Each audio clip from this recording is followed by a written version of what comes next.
Yo YouTube, what's going on? It's Highmma, and today we are here to discuss the most underrated fighters in every UFC weight class. Now, I would just like to say, before we get fully into the video, I am very ill at the moment, so if the editing's kind of weird, if there's a lot of cuts in the audio, it's because my ass is dying over here. I feel like fucking Walter White in the last season, bro. I am on my last legs. This could be potentially the last fucking video I ever post. I can't even get the words out. But let's get straight into this shit, boys. Starting with the flyweight division, my choice is Tatsuro Taira, bro. This guy looks pretty fucking good. He had a main event against Alex Perez not too long ago. He's fucking number 5 in the flyweight rankings. He's literally above Steve Erceg, who I arguably would say should be the #1 contender after how good his last performance was. But, you know, Tatsuro Taira on a good streak. I like his style. And I've noticed the UFC is signing on a lot of particularly Eastern Asian prospects. You know, you've got Ringy Nakamura, I think his name is, and Ray Saruya. You know, Nakamura fought on 298. He had a bit of a lackluster fight, but that wasn't really his fault. And you've got Saruya, who fought on 303, I'm pretty sure. He had a really good fight. I mean, you know, the submission game between him and his opponent, I can't remember who his opponent was, but I remember being very impressed. And I know Ringy Nakamura is in Bantamweight, but I'm pretty sure that Saruya might be a flyweight as well. So that could potentially cause problems to any strikers in the division. I think that that high-level grappling could cause even the champ Pantoja problems. You never know. Because I've noticed that Asian fighters tend to always have a kind of different grappling style as to the Russian fighters and the American fighters. They like to work in a lot of body work. They're always trying to pull off twisters and shit. So I think we could see some absolute fireworks from these new Asian prospects. More particularly Taira, though. He's number 5th ranked at the moment, and I think with one more win, he could be looking at a title shot. But without further ado, let's move on up the list to the Bantamweight division. My choice for Bantamweight is Deiveson Figueiredo. Absolute beast. 2nd greatest flyweight of all time. He's got wins over, well, he's got a win over the current flyweight champion in Pantoja. He's beat Benavidez twice. He's beat Moreno. He's beaten Cody Garbrandt. I think he's one of the most skilled fighters in the Bantamweight division. I think the only thing that could hold him back is age. He's fighting Vera next. I think he'll beat Vera, honestly. I don't think Marlon Vera will be able to take that flyweight skill. I think Marlon Vera is a bit of a shit fighter, honestly. He really embarrassed himself in that Sean O'Malley fight, and I think if there's anyone that will go out there and just really just put a showdown on him, I don't even know what the fuck that means, man. My brain isn't working. But bro, fucking Figueiredo will put that show down, whatever the fuck that is, man. And yeah, I think he looks really good against Cody. I don't think he looks bad at bantamweight at all. He looks a lot healthier because he was a very big flyweight. And yeah, I'll be interested to see what happens. I could honestly see a route where he fights Vera and then fights Yan and then gets smoked.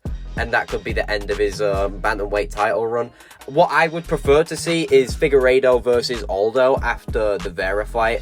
But, you know, I don't know if they want to keep matching up a Brazilian against Brazilians. I don't know if that's even a real fucking stipulation, but I would just think that it could look a bit awkward on the UFC's part. Even though Aldo versus Figueiredo is a fight that I've wanted to see for a long time. But moving on, let's talk about my pick for featherweight. Okay, boys, now my pick for featherweight is a personal favourite fighter of mine, fighting out of my hometown, Manchester. It is Lerone Murphy. He recently got a win over Edson Barboza. This guy looks fucking sick. I would say he kind of looks like a featherweight Leon Edwards. It might just be the fact that he's also from fucking England, but he looks really fucking good. He's now in the rankings. I want them to throw him like a fun fight. I think a Dan Ige fight would be pretty good, but I think Dan Ige might have a fight booked. So, in that case, let's see him take on like Bryce Mitchell or something. I think that's a very winnable fight. You know, Bryce Mitchell, the fucking hillbilly, I don't really think that he could stand and bang with Lerone Murphy. And, you know, I don't think he'd be able to get the fight to the ground. I don't think he'd be able to get close enough to Lerone. I think Murphy will get high up there in the rankings. I don't know if he's champion material yet, but time will tell. He's undefeated as of right now. He looks fucking great. And yeah, let's see him move up the featherweight rankings. I want to see what he can do. Now, let's talk about my pick for lightweight. Now, boys, my pick for lightweight is my favorite lightweight fighter as well. I promise I'm not being biased with these boys, but it is Renato Moicano. I think he's a very underrated fighter. A lot of people counted him out on UFC 300 against Jalen Turner. I picked him to win, and look what happened. He's fighting Benoit Saint Denis next, Dustin Poirier's son. I cannot fucking stand this guy. I hope Renato smokes him. I want to see Renato potentially get a title shot before the end of his career. I don't think he'll get there. I don't really think he's top 5 material anymore, honestly. But I do think he can beat a lot of fighters in the rankings. You know, he's beaten Jalen Turner, he's beaten Drew Dober. Back in the day, he beat like Cub Swanson, Jeremy Stevens. He's got some good wins. He's just very easy to count out, I think. I think, though, he can beat Benoit Saint Denis if the fight is his fight. I think he can do it. He has the skills. And I would love to see him move up the rankings before he retires. He is an amazing fighter. I got a lot of love for this guy, man. I hope he sees this video. And if he does, bro, please give me an interview. My channel is kind of tiny. But without further ado, let's move to welterweight. Okay, so my pick for welterweight is an old head. It is Stephen Wonderboy Thompson, probably the nicest guy alive. Now, the reason that I have picked him is because it is mainly because of the MVP versus Stephen Thompson conversation that has been around recently since MVP got into the UFC. Everyone wants to see that fight. Everyone thinks that MVP would win, it seems. Everyone, bro, I think MVP is getting too much plays, man. So I'm going to talk about it right now. That Wonderboy versus MVP fight could go either way. And honestly, I would pick Stephen Thompson to win. People need to stop fucking glazing MVP. Yo, when he first joined, I was so hyped. And that hype has just gone down so much because of the glaze he's getting. People calling him the best striker in the UFC. Bro, his fucking KSI style against Bellator Cans isn't going to be able to fucking go up against a Jack Della or a Leon Edwards or even a Kamaru Usman. You know what I mean? So don't act like he's one of the best strikers in the UFC if he could get shut down by so many people, because he is not. A real great striker is someone like Stephen Thompson. Now, me to say that isn't to say that MVP isn't a world-class striker, but, you know, you've just got people that are way far ahead of him, like Stephen Thompson. He's proved it at the highest level. Has MVP? No, he did it in fucking Bellator, man. What, because he beat fucking Kevin Holland? That's impressive. Bro, Stephen Thompson beat Kevin Holland. You know, and Stephen Thompson's like fucking 38. Now, I get the fucking MVP's 37, but he's the one that just got to the UFC after all. The one that people are saying that he could be a champion. Obviously, that isn't a large amount of people saying that, but I've heard it still. So, and you know, but back onto Stephen Thompson though, and he's had great wins throughout his career. He's taken on some huge names and not done badly against them. You know, fucking look at the Tyron Woodley. He had a draw with him. He's beat Whitaker when they were both tadpoles. Like I said, he beat fucking Kevin Holland. He's a great fighter, and if that MVP fight does get booked, which I hope it doesn't, I hope they like give MVP Buckley or someone like that, I would pick Stephen Thompson to win. I think he could get another great win before he retires. Now, let's move on to middleweight. Okay, now my pick for middleweight is easily my favorite middleweight fighter at the moment. It's Shara Bullet Magomedov, the one-eyed assassin, the pirate. Bro, he is so fucking sick. I know a lot of people don't like him. They say that in his last fight, he had a bad performance. Now, I understand this guy is like, I'm going to keep it real with you all, yeah? He is one of the best kickers in middleweight. I'd say he is the best kicker in middleweight.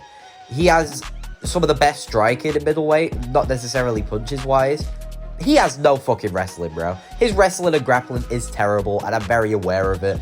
I just want to make it very clear I'm aware of it before I do start giving this guy some respect. But, bro, you have to respect the fucking stand-up, the kicks.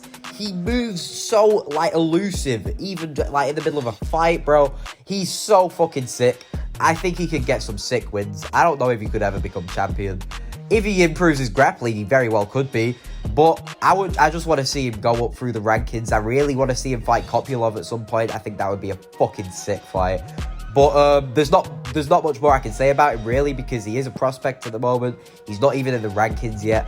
But, you know, just keep your fucking eye on him, man. And don't listen to the noise, because this guy could beat fucking anyone with those kicks, bro. Anyone can hold a question mark kick to the head. Bro, Shara Bullet will deliver it. Shara Bullet Magomedov is my pick for middleweight. Now let's move on to light heavyweight. Now, boys, my pick for light heavyweight is Jan Blachowicz. I don't know if that's how you pronounce his name, but I know how to spell his name off by heart, by the way. Low-key flex, because that shit is spelled so fucking weird. But he is a fucking sick fighter, man. Even at this age, he is still delivering fucking beatings to everyone, bro. He's beaten Israel Adesanya. He's given Alex Pereira one of his hardest fights in the UFC so far. He's beaten Luke Rockhold, bro. He's beaten fucking... who else, bro? He's beaten so many people, man. And... you know, he's had a couple losses, but he hasn't necessarily looked too bad in some of them. Like, that Alex Pereira loss didn't look bad at all.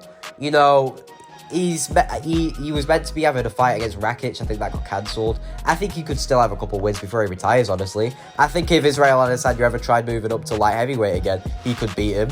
I think he beats a Yuri. I think he could even beat a Jamal Hill, maybe. Maybe not Jamal as much as Yuri. But, you know, I believe in Jan. I think he does get underrated now just because he's not champion anymore and people just kind of see him as an old man. But believe me, those leg kicks of his, you know, that old man rigid sort of fucking hunchback boxing, you know, a lot of people can't deal with it. He's not a guy I'd want to be in the octagon with, personally. I think he's a fucking sick fighter. I do think he gets underrated quite a bit these days. And yeah, just don't count him out, man. Never count out Jan and that Polish power because he is a fucking beast. But let's move on to the final division, heavyweight. Okay, and finally, my pick for heavyweight is Derek Lewis. Now, it was hard to choose a fighter for heavyweight because once you get outside of the top 5, they're just fat and shit and just fucking useless. But there is someone that lurks around the lower half of the rankings, and it is Derek Lewis. He's got an amazing resume, bro. He's beaten Curtis Blades, Francis Ngannou fucking somehow. He's beaten Volkov.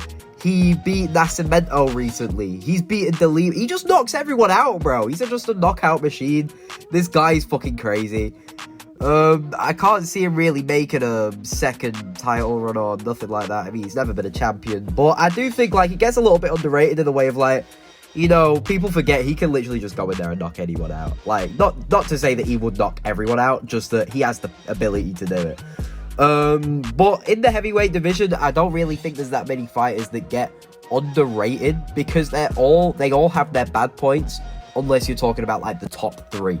Because, you know, you could look at your Volkovs, well, he looks great recently, beat Pavlovich, but, you know, he's been knocked out by Derek Lewis, you know. Curtis Blades, he looks good recently, he's about to fight Tom Aspinall, who's he also been knocked out by? Derek Lewis. You know, there's asterisks on everybody in the heavyweight division, except for, like, you know, top 3, like I just said. And yeah, I think Derek Lewis, you know, he's a good fighter, does get underrated a bit. There's not too much I can say about it, because heavyweight is such a dry division at the moment. But that is the end of today's video, ladies and gentlemen. I hope you enjoyed watching. I'm sorry for how fucking ill I sound. And you know what I'm gonna say, bro. You do not have to like, and you do not have to do... Bro, what the fuck was that? I don't even know, man. That's your sign to get the fuck out of here before shit gets worse. Have a good day, bro. Thank you for watching. Peace.